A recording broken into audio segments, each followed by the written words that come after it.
Good morning. It's Tom again. Welcome to the farm. It's a beautiful morning. It's kind of late morning, but it's still morning. Went down to my kids' place this last weekend and picked up something that I'd been waiting on for a minute, but it wasn't his fault. It was me making it down there.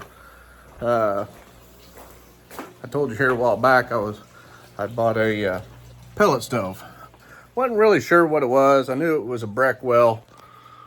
And I guess before I get too carried away with all this, I need to make it clear that I'm not getting paid for any of this stuff. I'm not monetized. I don't have any sponsors or anything. And not like I'm looking for them, but if they come along, great. But if you see tools with a brand name on it, they're not paying me.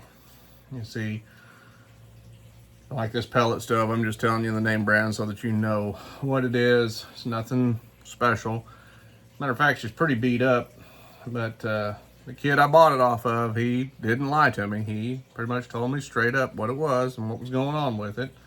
When I got it, I really didn't think anything was going to work at all, and honestly, I still don't. I haven't taken it apart yet. I'm going to break it down. I'm going to break it down on here for you, kind of walk you through what we're doing and how it works. A lot of these pellet stoves, most of them all work about the same. They work on negative air pressure. They create a vacuum in there, pulls the air from the underside up through the pellets, keeps them ignited. The exhaust goes up across heat tubes and then goes out a combustion fan. The heat goes right across the fins of a combustion fan. But this one, she's not a beauty by any stretch, but she is a pellet stove and she's Breckwell, so I can get all the parts I need. It's definitely not a beauty queen, but we'll get started on it. Well, there she is. She's, if I've got my research right, I think she's an SP22 Maverick. It's one of the smaller Breckwells. You can tell right now, I don't know if the board works, but that's just the face on it. It doesn't, that wears out. You're just pushing buttons all the time and it wears out. So I mean, I'm not going to judge the whole thing on that. Not sure. Back in the back, you have your intake air, combustion air, or your exhaust comes out of that over there. If you could see, maybe I can get over here. Yeah, see right there. It hooks to an adapter and then it goes to your chimney, and you can either jet cap it right out the side, or you can go up. It's recommended to go up about 4 feet and go out before, so that if for chance the power goes out, you can the chimney's hot enough that it'll pull the heat or pull the smoke out until it goes out. This is your air control. This is going to allow air to come in through this air tube right here. This is how you control how much air comes in. You got to watch it, because if you have the air up going really good, it's a real energetic flame, looks really cool, but you start blowing all the pellets out. Here is the heat exchanger tube cleaner. I was actually surprised. I'm very surprised that actually moves. A lot of times with them older stoves, they're froze up. Let's open it up. And glass is still good in it. That's amazing. See, they kind of started getting cheesy on their parts. They started putting a piece of flat plate in there instead of a piece of casting, but that's fine. It's just little stuff. Here's the burn pot. Let's see if I can get in there. Well, I'll give it a little love tap.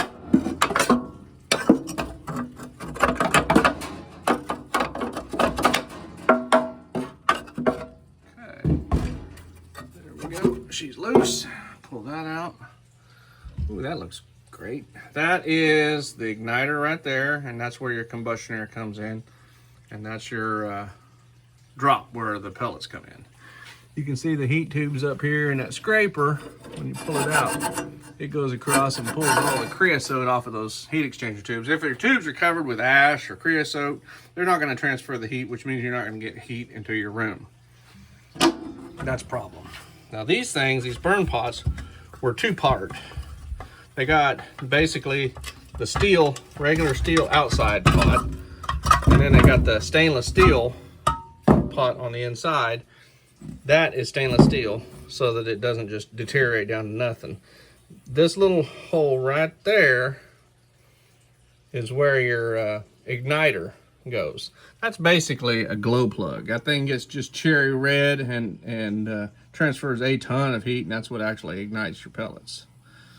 So a lot of these, and these Breckwells have these little gates that have where the heat goes up across, it goes back, it goes, okay, the heat goes up across these heat tubes, then drops back down the back here, and then goes out. Now, this whole back gets filled with ash.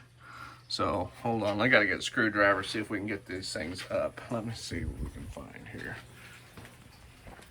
Now, I know you're probably looking at my tools going, oh my gosh, this guy. I guarantee there's more tool sets out there looks like mine than ones that are all organized and look really neat. Mine look pretty terrible. You know, it's kind of like you go to these ones, you see these ones online and they've got every socket's perfect. You want to see my sockets? Oh, there we go. There we got. How's that? Tell me yours don't look like that. Anyway, that's my tools. Oh, there's Dingo. All right, let's see if these things will come out. And of course, there's 3 of them back here. There's one over here on the side. Of course they won't. Oh, there's 4. There's another one over here. Of course they won't. They've got bolts right here. And you're not supposed to tighten them all the way up. You're supposed to have them just a little bit loose so that these flaps raise up. Well, I'm gonna have to fix that. All right, so I got all these things loose. There's multiple bolts. There's ones there. You can't see it very well. There's a flapper here and here, and it's got bolts on either side. One there, and then one over here on this side. I'm gonna try to get better lighting for you.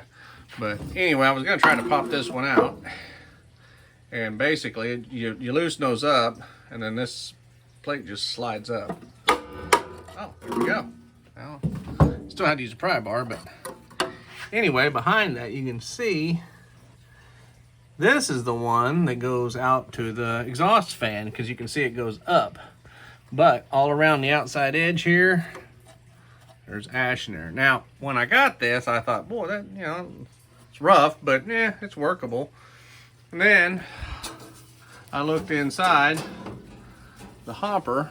This is where they put the pellets, and there was water standing in there. And I thought, oh, that's not good. Now it looks like some pellets have actually fell down in there. I was banging around on it with a hammer. It probably dropped some out of the auger that was still in there. But yeah, there's no telling what we're going to run into on the back side of this. But it should be interesting. Let's see if this one pops out just as easy. Oh, it's easier.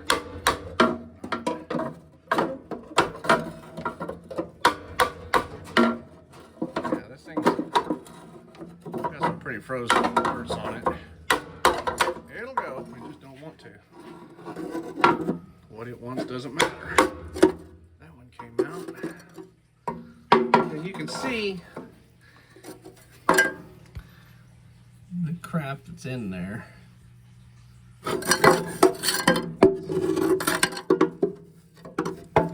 Now that stuff just fell down probably because I was banging it up here.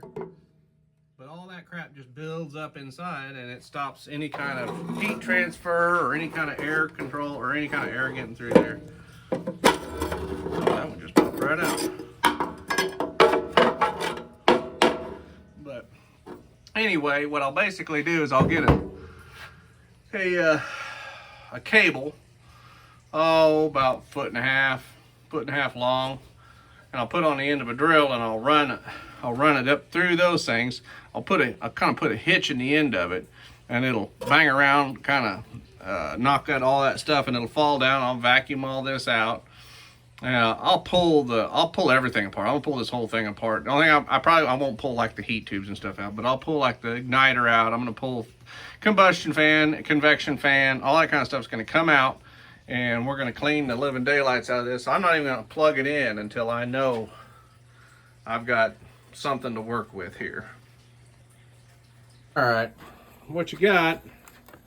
Basically, this is a sleeve off of a push lawnmower's throttle cable. It's got it's hollow, it's a straw basically, but this is not the one I usually get. Usually I get them that have their steel. They're a steel sleeve, and you bend a hitch in the end of it a little bit and throws it off balance, and then you can run it up through these things in a drill. You kind of put something in it like that. And what you do is you put it inside the hole there, and you start, oh sorry. What you do is you put it inside the hole there, and you start it working around, and stuff falls out everywhere. See, like right here.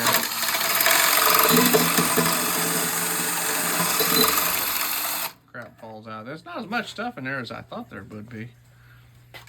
But we haven't really gotten in real deep yet. Let's see if we can hit this a little bit better.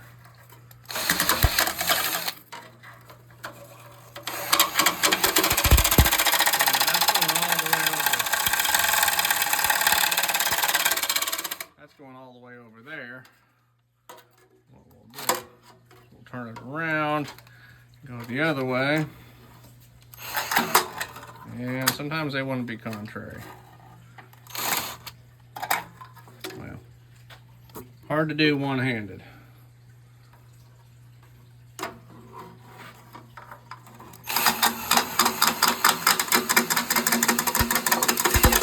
Well, that's kind of surprising. There's not a bunch of crap falling out of there like I thought there would be. But okay, so you can kind of see right here. I've run it through right here. It's coming through over here.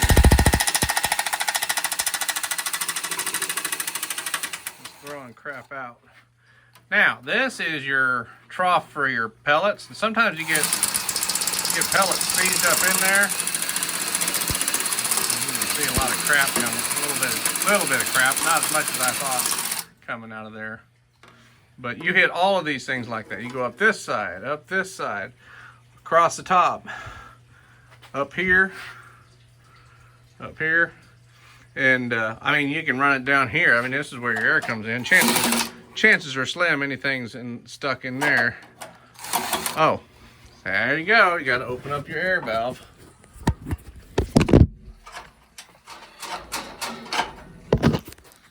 Got to open up your air valve all the way.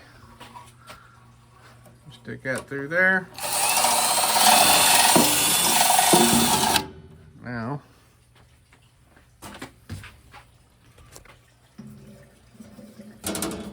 should be coming out there. Oh, it's coming out inside. That's where you're fresh. Okay, I see what's going on. Once I get the back off, I'll be able to explain that a little bit better. Right now, it's kind of, you wouldn't know what I was talking about. It's difficult. But I want to clean these things up all the way up to the tubes. I may even run down from the top. There's gaps over there on that side and on that side that I'll be able to run down. But I'm not going to bore you with all that. If you have any questions, you can ask, and I can show you anything you need to know on these things. Some of the other models, like St. Croix, they had like a Brock-looking sheets that went inside, decorative, and even steel plates that went in there up against the back. They had fake logs that set in them to make them look more like a real fireplace. Really cool. Not really needed for burn or heat extraction. So, but overall, they were really cool. This is just a different brand. But well, I've already twisted these things off like 4 times, so Next time I go to the salvage yard, I'm gonna get a real steel one. This has steel in it, but it's plastic and it's not staying. It's wanting to rip and twist real easy. Anyway, I stuck this up inside here and you can kind of see, I'm gonna try to get it in there so you can see kind of what's going on.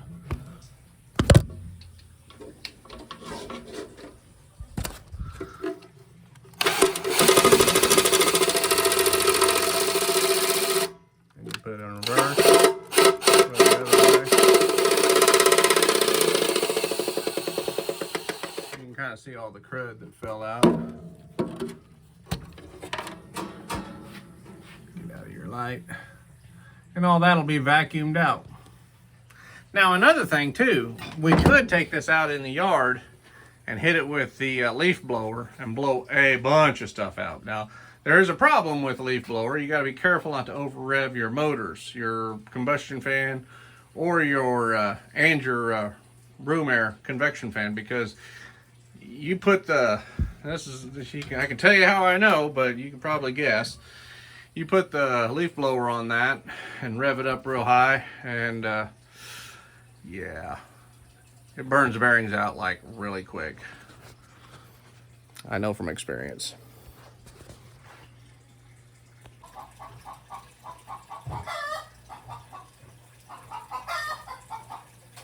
Okay. Sorry for the chicken. I'm going to start by taking the back off. Oh, that's a little discouraging. It's missing screws. Never a good sign.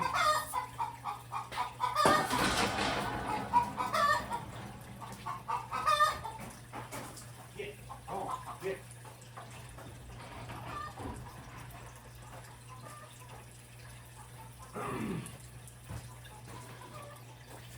Sorry about that. Yeah, what I was saying was, when it's missing screws, that's not really a good sign, but it's not the end of the world kind of sign. Let's take the side panel off. Oh, more missing screws.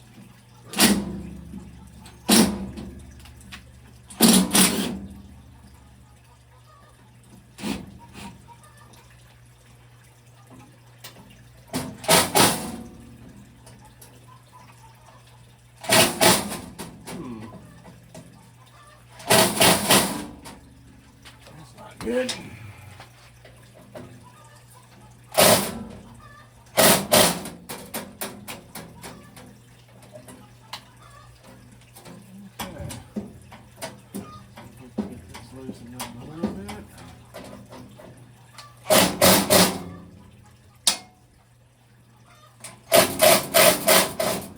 Nope.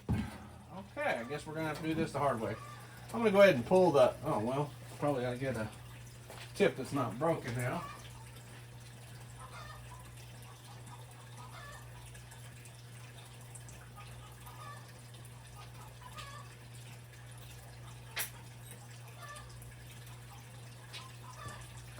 Alright, sorry about that. Let's see if we can get it off with this. Oh, nope, we're not going to, because the tip is inside there. Alright, let's just pull this. Let's pull the control panel. It's always a good thing, get that out of there before anything gets messed up. I don't know if this is any good. Like I said, if it is, great. If it's not, that's fine. I mean, you can buy them online. It's not like it's the end of the world. They're all the same. Or from what I've seen, they're mostly the same. All I have to do is tell them what I need. And basically, you just pull it off, unplug. That's it. Nothing to it. They've got a little fuse right there. That's for your thermostat, and you have to change the setting on the front for a thermostat. But I'm gonna put this over to the side for now, so no damage comes to it. And I'm gonna get back to trying to get this screw out.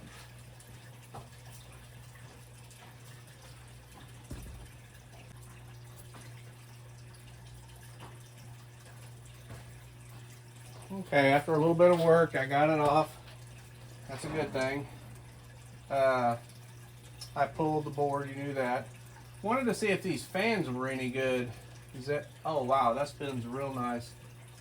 Good and free. That's a big deal right there. When those things spin freely, that usually is a good sign. Means they're all right. Now this tube here, it came from the factory with those. I just know that because I used to work on these things. It looks like some of this may have been rebuilt at one time. I'm not sure. Heck, maybe when I was in Springfield I rebuilt this thing. I don't know. But it looks like it's got 2 layers of paint on it. So that's not factory. That's kind of what I was thinking. But I'm going to take this other panel off. I'll throw you over, but it's just 4 screws. It won't take anything to do.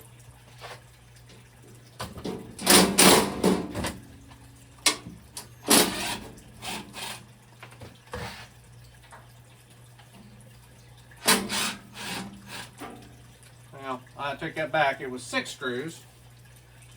And they're tight. But I will get it off here and I will bring you over and show the interior. Looks like I'm going to have to buy some new screws. These are fine thread machine screws, which are fine, but they're also, the heads are a little chewed up, and looks like the threads keep trying to lock on me. Oh, and you got to notice these panels on the side have vents at the top. That needs to go back just the same way. Well, you couldn't. This one you couldn't do it any other way because the board's got to be right there. What I meant by the fan spinning freely is it turns real nice like that. And that vent that you open and close earlier, I'm sorry, right there. For some reason I thought it came all the way out to here. It does not. That is actually where if you wanted exterior combustion air to come in the house, if you wanted to use that, then you could do that. Right here, sorry. Let me get this set where you can see. You can see back there. That's where you control the air. Now you know there's a hole right there, so inside that shutter valve. So you can't shut the air 100% off, but you can shut it a long ways off. There's a lot of safety features on these things. This has a snap disc right here for overheating. If it hits a certain temp, which it looks like, well, that don't seem right. But anyway, if it hits that, it'll shut down the machine. You have one over here on the side of the combustion fan, and they actually kick on. Oh, wait. I'm telling you wrong. That's the overheat. This one here allows the fan to kick on whenever it hits a certain temperature. Yeah. Inside the firebox. Boy, I'll get it right one of these days. When the fan kicks on after it's been burning for a minute, it'll be blowing heat right through here. So, but wow, that spins really good too. Yeah, that spins really good. Anyway, these snap discs are safety features on it. You can see that one there. I don't think there's any others. Every fan, every pellet company has their own way of doing stuff, but they are a lot alike. A lot of them are pretty much the same.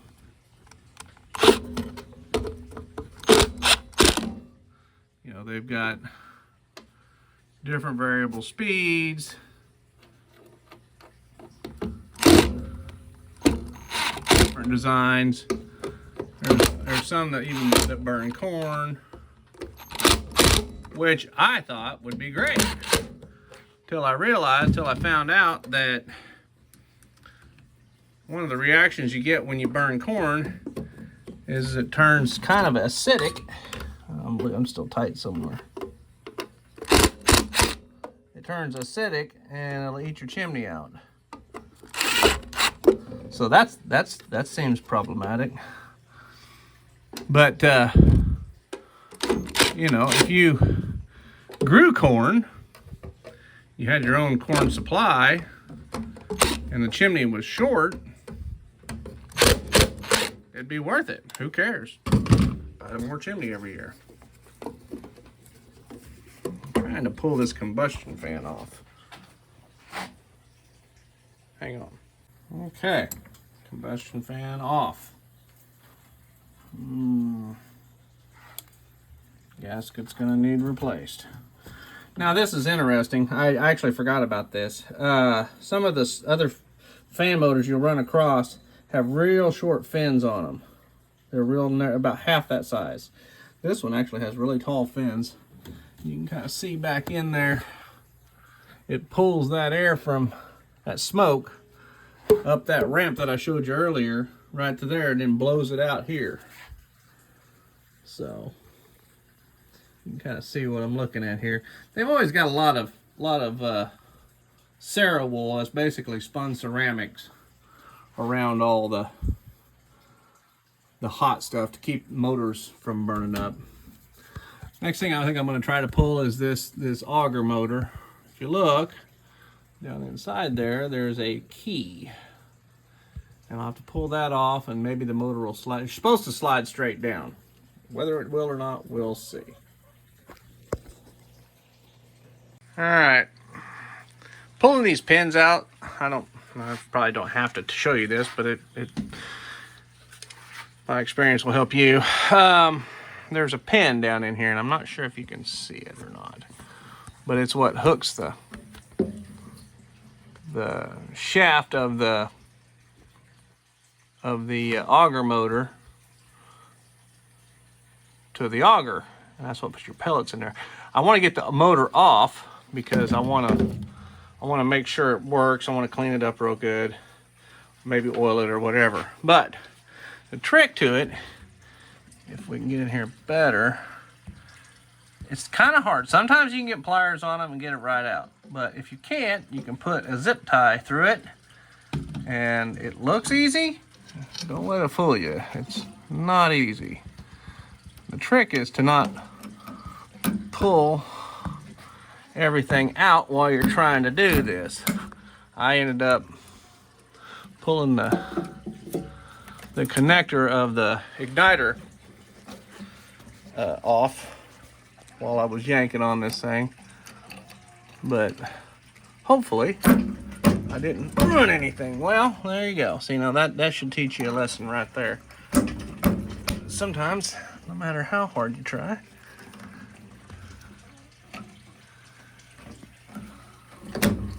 it's not easy. Let's see if we can get a better pair of pliers on there.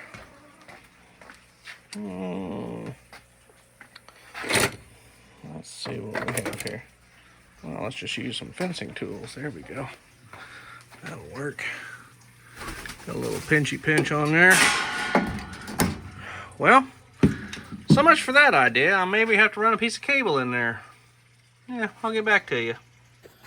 Okay, so that didn't work as well as I wanted to, so I had to move up to something else. Now, I've done a ton of these units, so I mean, it's not like I haven't done this before, but usually that pin slides right out. What happens is that the only thing holding this motor in here is that pin running back in there. Now, I ended up taking, I used a zip tie, but that didn't seem to work. You can kind of see the rust on the pin right there.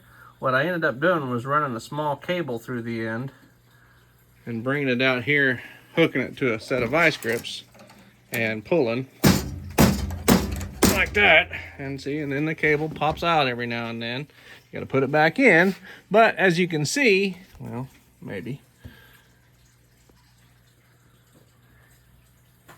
it is coming out. So once I get it out, I'll show you. Okay, I'd like to say, boy, it just came out like butter, but it did not.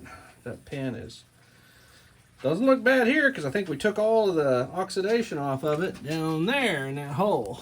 Now, I'm hoping that this motor just slides right off of that auger, but, you know, be honest with you, I'm betting it don't, because why would it? Nothing else has come loose easy. You know, I did this for so long, you'd think, this won't be nothing. Wrong. Every time you start to do something, oh, wrong one, makes it even harder. So, gotta work it down and try not to bend everything in sight like I'm doing right here. What this is right here, I guess I should show you. What happens is this is low, this is very low geared gearbox. And so this motor turns pretty high speed, but it runs through a series of gears, and gears it way, way low down there to that shaft. And what this does, it's got, these are actually little pieces of hose that they put on here as bumper stops. So this thing don't go ka-donk, ka-donk, ka-donk, ka-donk back and forth all the time. So basically, that's the only thing holding it on. Once I get this loose, this motor will just fall out. Then I can pull this plate and I can pull all the auger and everything out of it too, which is gonna have to happen because it looked really disgusting in there. Okay, I got the auger out. There she is right there. Got the hole for the pin, motor, the gearbox. What that does, that slides right into that right there. I can get over here to it. Oh, Lord, hold on, right there. Slides on to the end of that auger, and that pin slides through it, and that auger turns. And it turns, I believe, 1 revolution per minute. It turns really slow, and but the gearbox is really, really strong. So now what I want to do is I want to test this, and I will probably go ahead and test the fan motors as well. And I'm going to pull out that igniter back in there. See if I can show you where that's at. There's the igniter. I'm going to try to get it out. Now it has, up on the top of it, it's hard to see back in there. Up on the very top, it has a set screw that you have to pull out to get to it. And it's kind of a pain to get to. You have to use an Allen wrench. But I'll show you how we do all that. Well, we're pretty fancy around here, so we're going to use our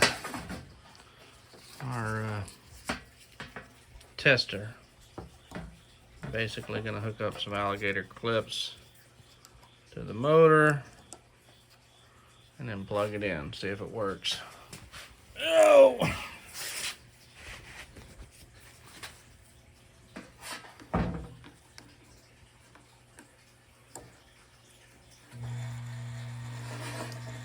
Well, no sparks. Oh. Success. She's moving. She actually sounds pretty smooth. That's a big deal.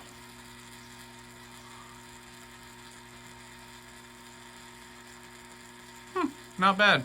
All right, well, I'm gonna unplug this fire hazard real quick and we'll do some more testing. What I'll probably do is I'll probably pull this box apart. There's 6 screws on there. Pull that apart. It's full of gears, and I'll probably just pack new grease in there real good, and then maybe drip some oil on the back of that motor shaft or right here. Just make sure, but overall it should, sounds like it's working great to me. That's great. Success. All right, we're going to test the fan real quick here. A little preface, I guess I didn't actually get you told, maybe I did. I told you how we did the cable, but you can see to pull that pin out. Basically, I had to put a zip tie on it. That didn't work. I snapped it off like 4 times. And then I've run a cable on there and I hooked that channel locks onto it, pinched it down at that end, and yanked like all get out until it finally came out. And it seemed to work. I got the combustion motor fan hooked up. Got everything ready to go. Let's see if we can blow something up here. Well, look at that. Smooth as can be. Perfect. Well, that's great. We've got 2 motors down, 1 to go. This is a combustion fan. It needs a lot of cleanup. It has a lot of creosote and stuff and crud. What's happened is I think this got wet, and I think the ash ash was on there, and it just basically just turned into like a glue. So I'm gonna try to clean all that up. But let's get the room air fan. Okay, this is the convection fan. We've got it hooked up. Let's see if we can get this one to work real quick. I got my clips hooked up.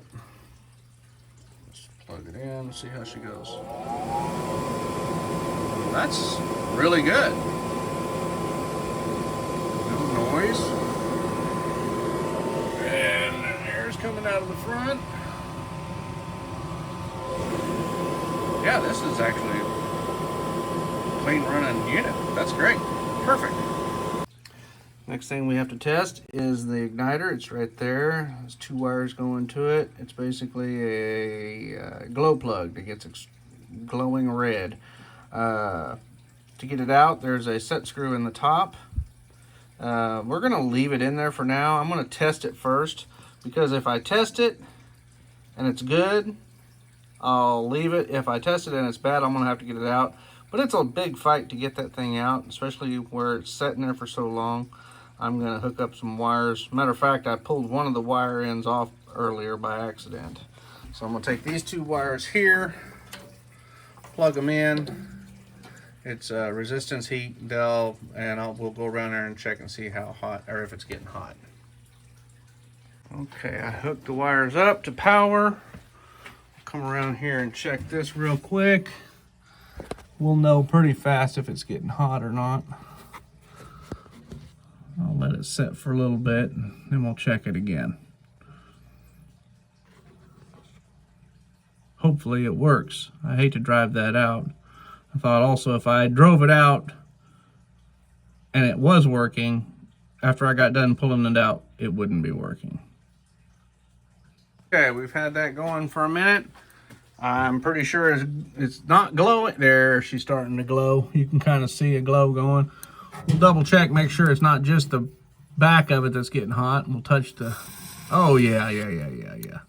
Good deal. Well, so the glow plug works, or the igniter works. That's really, really good. That's awesome. Ooh, well, she's starting to smoke up a little bit here. That's really, really good. That's encouraging. So if that's the case, everything seems to work okay. We haven't tried the board yet, but like I said, I wanted to make sure all this worked first. Now what I'm going to do is I'm going to clean this up really good, put it all back together, and fire it off. Then will come the actual grinding it down and painting it and getting it ready to actually be a nice functional stove. Very good. Very happy. Okay, so we've covered the bottom of the auger right there. Now I've tried to make that thing turn and I couldn't get it to turn, which means it's probably locked up with pellets on the inside. Now what I did is I took off the cover from the auger. I actually pulled, there's nut there, and there on each side. There's 4 nuts, and I pulled that off, and voila, there you go. The auger's just plumb full of nasty, wet, swollen up pellets that are just shot. I've got to work on this a little bit more, but I'm going to dig all that out, get the auger out of there, get it loosened up, oil up the bottom so it'll move before we put it back together. And I'll kick you along for the ride, but I'm going to have both hands for a minute. Looks a little bit different than last time I showed you. I had to dig all this out, free it up. Now I can turn it. Now you can turn it by hand. It was very seized up. I think I figured out what this guy did to this thing. And when I saw it, I remembered that this looked very familiar. I believe he ended up with a hopper fire. What happens is they overheat, but what starts them a lot of times is these augers get locked up from powder or cheap pellets. A lot of times cheap pellets have like little fuzz powder down in here and it gets jammed up. once it's locked up, this thing sets. That flame comes up through the burn pot, right up through there, and overheats and tries to ignite inside the hopper. Basically, it burns down this auger and ignites. And it doesn't ever actually burst into flames. What happens is it starts getting hot, and the binders that hold these pellets together start getting sticky. That's what all this stuff is here on the sides, that sticky stuff on the sides. So chances are, and I told you when I got this thing, it had water in it and had been outside, and I couldn't understand why he would do that. This is why. Chances are really good what he did is he let this thing get real dirty and just gummed up. And one night this thing just started smoking, and that's really what they'll do. They'll just smoke out real bad, and then everything will shut off. They've got a lot of safety protocols. Chances are very slim that it would have hurt anything, but once it started smoking, he probably just, him and a friend or whatever grabbed it and took it out on a porch. That was probably what happened. But she's working now. That part's working, and seems like everything's ready to put back together to light it off. Okay, so looks like we're good to go. The auger turns well. We got it all cleaned out. Everything's oiled up, ready to go. I just kind of vacuumed it out a little bit. I didn't get carried away for the big cleaning. I'm going to dismantle the whole thing and, well, most of the whole thing. Wire wheel it down, clean it up real good, and then repaint the whole machine. But I got to look, and on the back of his machine, there's a wiring diagram, and I told you wrong. The snap disc over here, the orange wires, is your high temp. That's if the machine gets too hot, it hits that, shuts it down. This over here, I'm not 100% sure what I told you. This is your proof of fire snap disc. This one, it waits for it to get, when it detects heat, that's when your fan comes on full bore, your room air fan comes on. That's when things really get to rolling. One thing else I'm going to check too is to make sure that this vacuum line here inside is clear. There should be a hole on the inside right here, and I have no light. Hang on. Yeah, right there. There's a hole right there, and I'll have to make sure that that's clear and clean, and I'll pull the vacuum line off on the other side and make sure it's not plugged up either. Well, I think that's going to be it for now. I'm going to get this back together. That'll just be boring to watch me go back in reverse. I'll put it back together, and when I get ready to fire it up, I'll bring you back up and show you. I'll keep it all on one video. I think that'll be better for you. I'll talk to you in a minute. Well, it's the next day, and I'm sorry I didn't take you along for the ride on putting everything back together. It really was pretty uneventful. Good news is everything works. We had one little snafu. The proof of fire switch was bad.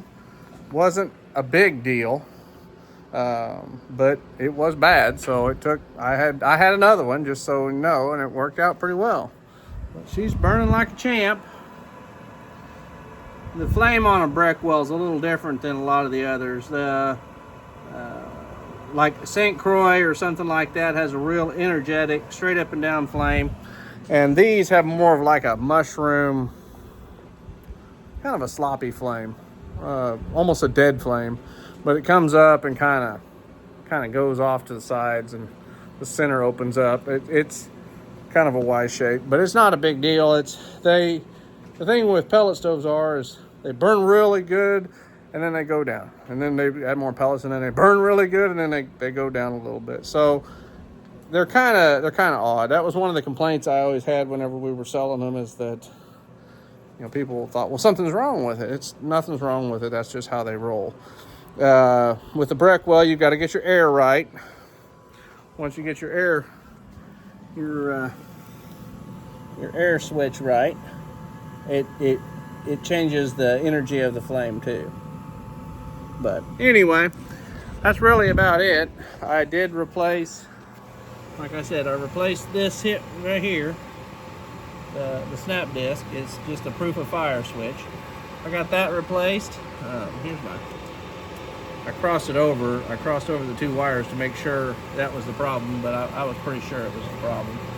But even with this having water had been standing in the hopper, it still works. But I've burnt almost a whole bag of pellets through it, just letting her run. But she seems to be doing pretty good. But other than that, that's about it. So anyway, now I get to take it all apart again, sand everything down, paint it, and put it back together. And I'll show it to you after we get done with that, but that's going to take a minute, so I'll go ahead and shut this one off. That's what she looks like.